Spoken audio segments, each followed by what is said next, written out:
السلام عليكم. مواصلات جمهورية مصر العربية محافظة القاهرة الكبرى من حي وسط ميدان رمسيس. لو انت عاوز تروح من امام مسجد الفتح في رمسيس الى التجمع الثالث هتركب ايه؟ بيوجد اتوبيسان وميني باص. الاتوبيسين هم 1018 و 1064، وفي ميني باص ب NS 10. فالاتوبيسات بتعدي من عند رمسيس، غمرة، الدمرداش، عباسية، نادي السكة، وبيروح التجمع التالت. وبيطلعوا 1018 بيطلع من عن طريق المشير.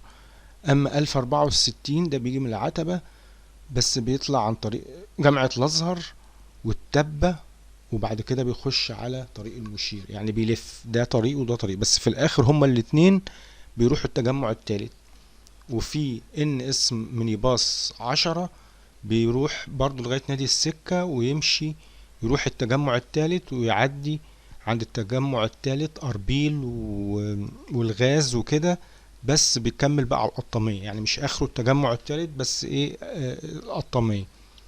وكلهم بيروحوا في التجمع التالت بيعدوا على الغاز. ادي التلاتة بس دول اللي بيروحوا التجمع التالت، مفيش غيرهم في ميدان رمسيس قدام مسجد الفتح. شكرا والى اللقاء. ما تنسوناش تدعمونا باللايك والشير